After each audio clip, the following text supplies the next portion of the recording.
Hi, welcome to Bindu's home. ഞാൻ ഇതുവരെ ഒരു ഇൻട്രോ വീഡിയോ ചെയ്തിട്ടുണ്ടായിരുന്നില്ല. അപ്പോൾ ഞാൻ ഇപ്പോൾ ഒന്ന് ഒരു ഇൻട്രോ വീഡിയോ എടുത്തതാണ്.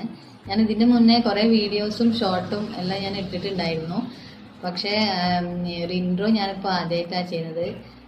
ഒന്നുമില്ല, ഒരു ചമ്മലും കൊണ്ടൊക്കെയാണ് ചെയ്യാണ്ടിരുന്നത്. ഇപ്പോൾ ഇടാന്ന് വെച്ചു. എൻ്റെ ഷോർട്ട് വീഡിയോസൊക്കെ നിങ്ങളെല്ലാവരും കാണുന്നുണ്ടെന്ന് വിചാരിക്കുന്നു. അപ്പോൾ എല്ലാവരും സപ്പോർട്ട് എനിക്ക് വേണം. എൻ്റെ ഫാമിലിനെ പറ്റി പറയുകയാണെങ്കിൽ ഞാൻ മാരീഡാണ്. ഹസ്ബൻഡും 2 മക്കളുമാണ് എനിക്കുള്ളത്. മൂത്തത് മോളാണ്. മോളിപ്പം വർക്ക് ചെയ്യാണ്, സിവിൽ എഞ്ചിനീയറാണ്. മോനിപ്പം ബിടെക്കിന് പഠിക്കുകയാണ്. അതാണ് ഞങ്ങളെ ഫാമിലി. പിന്നെ ഞാൻ ചെയ്യുന്ന വീഡിയോ ഒക്കെ ഒന്ന് കണ്ട് എല്ലാവരും ലൈക്കും ഷെയറും സബ്സ്ക്രൈബ് എല്ലാവരും ചെയ്യണം. അപ്പോൾ ഇനി ഭാവിയിൽ നിങ്ങളെ